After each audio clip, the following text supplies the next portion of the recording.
Hey, what's good, everyone? So we need to talk about something that's been brewing in the GTA community lately. And honestly, it's got me moving this theory from the possible tier straight up to highly likely on our tier list.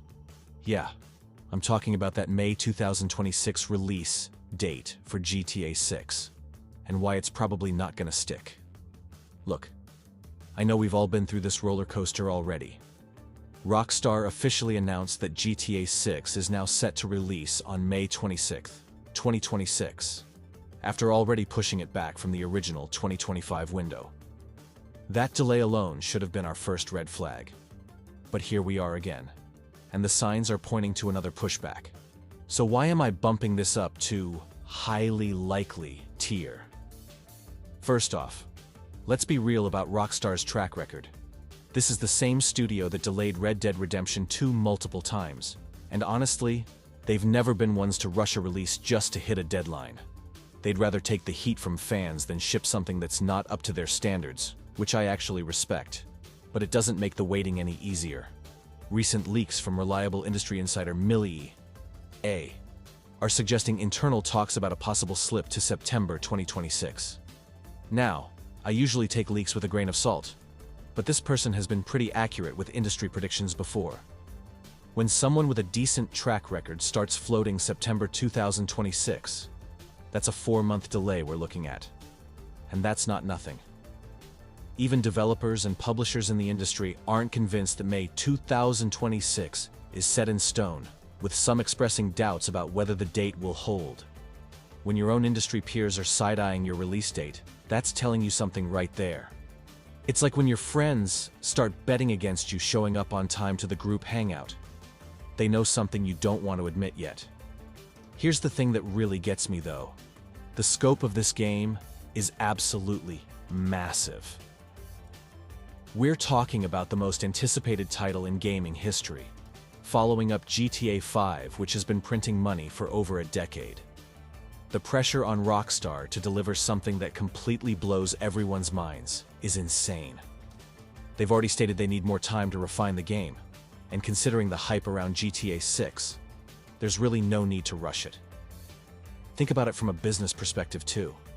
If you're Take-Two and Rockstar, you know this game is going to sell regardless of when it drops. Whether it's May 2026 or September 2026, people are still going to buy it. But if you release it too early and it's buggy or doesn't meet expectations, that's a disaster you can't really recover from. The internet doesn't forgive incomplete AAA releases anymore, especially not for something this big. So yeah, that's why I'm moving this theory up to the highly likely tier. I genuinely think we're going to see another delay announcement sometime in the next few months, probably around early to mid-2026, pushing the game to fall 2026, or maybe even early 2027. I know that sounds brutal, but I'd rather they get it right than rush it out the door. Next theory, it's gonna cost more than $100. So let's start with why this theory even exists in the first place. Industry analyst Michael Pachter recently stated, "I expect a $100 price point for the game." And analyst Matthew Ball has suggested that trends and rising costs could point to GTA 6 being priced around $80 to $100. When multiple industry experts are throwing around these numbers, we can't just ignore it completely. The main argument for this pricing comes down to development costs and market positioning. GTA 6 will likely become the most expensive video game ever made, with estimates ranging from $1 billion to $2 billion.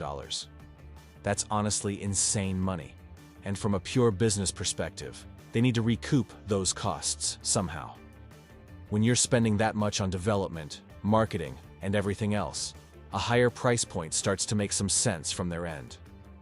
Rockstar knows they have basically unlimited demand. Plus, if Rockstar does go with a $100 price point, they'd basically be setting a new industry standard. Other major publishers would probably follow suit with their biggest releases, which could be a massive shift in how 888 games are priced. But here's why I'm keeping this in low likely territory, rather than moving it higher. First, the backlash would be absolutely nuclear. We're talking about potential boycotts, massive negative sentiment, and years of bad press. Rockstar has been pretty smart about maintaining their reputation, And dropping a $100 price tag would definitely damage that, at least initially. The second big reason I'm not fully convinced is that most predictions still put the base game around $70 to $80, with only the special editions and collector's editions hitting that 100+ mark. That's actually pretty normal for big releases these days.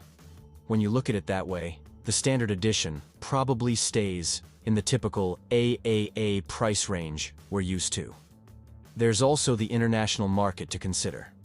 Game pricing varies wildly across different regions, and what might be a $100 game in the US could translate to absolutely ridiculous prices in other markets.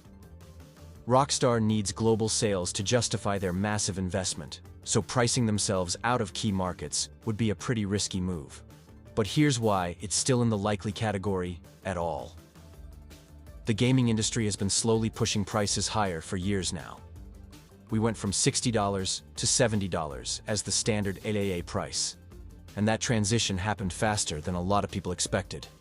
If any game could break the $70 barrier and get away with it, it would definitely be GTA 6. The other factor is that Take-Two, Rockstar's parent company, is publicly traded and has shareholders to keep happy. When you've invested potentially $2 billion into a single project, the pressure to maximize immediate returns is real.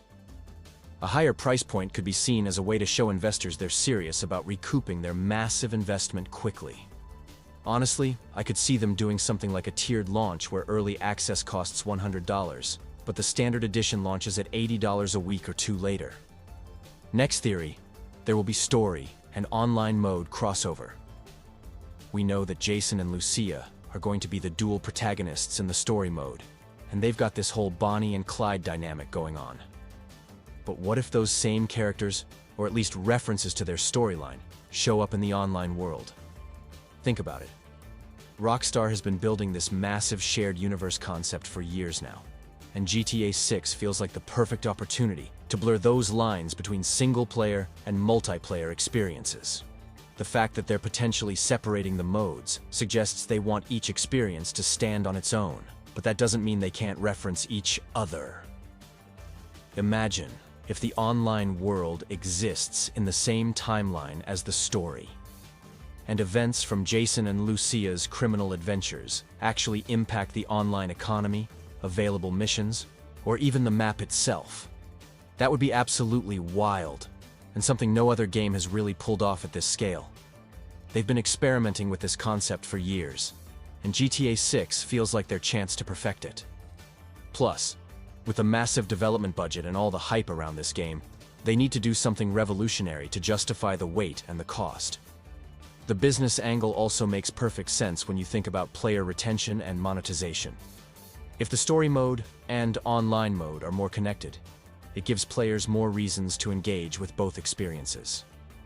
Maybe completing certain story missions unlocks new content in online, or maybe online events can influence what happens in future story DLC. That kind of interconnectedness would keep players invested in both modes for way longer than traditional separated experiences. What really seals this as high likely for me is looking at where the gaming industry is heading overall. Live service games, shared worlds, and persistent online experiences are becoming the norm, especially for massive franchises like GTA. Players expect their actions to have meaning beyond just their own playthrough. And interconnected modes are one way to deliver that feeling of being part of something bigger. Next, Jason is cop. I say this going to toss-up. So let's break down why this theory has so much traction in the community. The biggest piece of evidence comes from trailer analysis, where fans have spotted scenes of Jason potentially visiting what looks like a police station, or having conversations with law enforcement. There's this whole thing where people are analyzing his body language and interactions frame by frame, looking for clues about whether he's working with the cops or against them. The theory really gained momentum when fans started connecting dots about the dynamic between Jason and Lucia. She's clearly got a criminal background. We know she's been in prison and is probably on parole. So having Jason be an undercover cop would create this intense internal conflict where he's falling for someone he's supposed to be investigating or bringing down. From a storytelling perspective, that's pretty compelling drama right there. What makes this theory really interesting is how it would flip the typical GTA formula. Usually you're just this criminal doing criminal things, but having one of the protagonists secretly working for law enforcement would add this whole extra layer of tension and moral complexity. Every heist, every crime they commit together would have this underlying question of whether Jason is going to turn her in, or if he's genuinely gone rogue. The evidence from the trailers is definitely there, but it's also pretty ambiguous. Like, yeah, there are scenes that could suggest police connections, but they could also just be regular interactions with law enforcement that happen in any crime story. The community has been dissecting every frame, and honestly, some of the evidence feels like people seeing what they want to see, rather than concrete proof. Here's why I'm keeping it in toss-up though. Rockstar loves their plot twists, and this would be a massive one. Think about how it would recontextualize the entire relationship between the two main characters. It would also give them opportunities for some really interesting mission design where you're playing both sides of the law simultaneously. That's exactly the kind of narrative complexity that Rockstar has been building toward with their more recent games. But then there's the flip side that makes me hesitant to put this higher on the tier list. The undercover cop trope has been done to death in crime media. It's almost become a cliché at this point, and Rockstar usually tries to subvert expectations rather than lean into obvious narrative choices.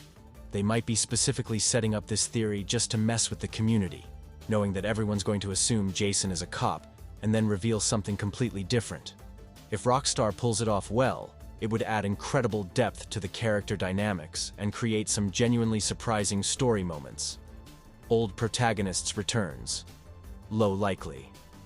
Alright, let's talk about the possibility of seeing classic GTA protagonists like Tommy Vercetti, CJ, or Niko Bellic making appearances in GTA 6. I'm putting this in low likely tier, and honestly, it's mostly wishful thinking from the community rather than something that's actually probable. The main issue here is that Rockstar has confirmed that characters like Tommy and CJ exist in the 3D universe, which is separate from the HD universe that includes Niko, Michael, Franklin, and Trevor. This creates a pretty big continuity problem if they want to bring everyone together. Plus, CJ returning would have made more sense in GTA 5 since that game was set in Los Santos, but it didn't happen, which tells us something about Rockstar's approach to legacy characters. Now, there have been some rumors suggesting that GTA 6 might bring back characters like Niko Bellic from GTA 4 and Michael DeSanta from GTA 5, but these are mostly just leaks and speculation without solid confirmation. The thing is, Rockstar usually prefers to focus on new stories and characters rather than relying heavily on nostalgia. They might throw in some Easter eggs or references, but full character returns are pretty rare in their games. The main reason this stays in low likely rather than unlikely is that Vice City does have some connection to past games, and certain characters like Ken Rosenberg from Vice City could potentially return since he's known for his survival skills. But even then, we're talking about supporting characters rather than major protagonists. The chances of seeing Tommy Vercetti or CJ as anything more than a cameo or reference are pretty slim, especially given the universe continuity issues Rockstar has established. Next, we would start with ankle monitor on Lucia to lock map. Now this theory is actually really solid, and I'm putting it straight into high likely tier because it makes perfect sense from both a gameplay and story perspective. The idea is that Lucia's ankle monitor could be used as a tool to restrict player access to the game's map, gradually revealing more areas as the story progresses. We know from the trailer that Lucia has been in prison and is likely on parole, which explains the ankle monitor. Fans have theorized that this could be used to limit the area of the map that can be explored at the start, similar to how early game map limitations have been used extensively in previous GTA games. This would give Rockstar a really organic, story-driven reason for why you can't just go everywhere immediately. What makes this theory even more convincing is that Lucia doesn't seem to be wearing the ankle monitor in most parts of the GTA 6 trailer, which could imply that eventually she'll be free to go wherever she likes. This suggests a clear progression system where removing the ankle monitor becomes a major story moment that unlocks the full map. The genius of this approach is that it creates a sense of confinement for both Lucia and players, with its removal signaling a moment of relief and freedom in the game. Instead of just arbitrarily blocking off areas like previous games, this gives a real narrative reason for the restrictions. Plus, it could work alongside Jason having more freedom to explore while Lucia faces movement restrictions, creating interesting gameplay dynamics between the two protagonists. This theory just makes too much sense not to happen. Rockstar loves this kind of integrated storytelling where gameplay mechanics serve the narrative, and the ankle monitor is the perfect setup for exactly that kind of design. Next, Jason stole Michael Yacht. Unlikely. Okay, this one's going straight into unlikely tier, because it's basically just fan speculation without any real evidence backing it up.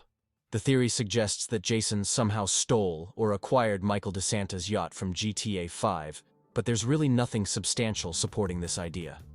First off, the timeline doesn't really add up. Michael's story in GTA 5 was pretty conclusive, and there's no clear connection between his world and what we're seeing in GTA 6's Vice City setting.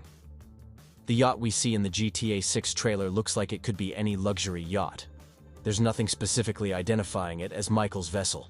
This theory mostly comes from people trying to connect every little detail between GTA games, but sometimes a yacht is just a yacht.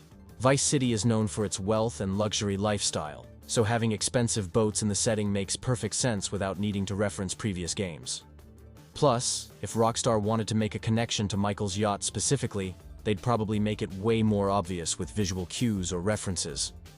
Unless we get some concrete evidence or official confirmation, this theory is probably just the community reading too much into background details.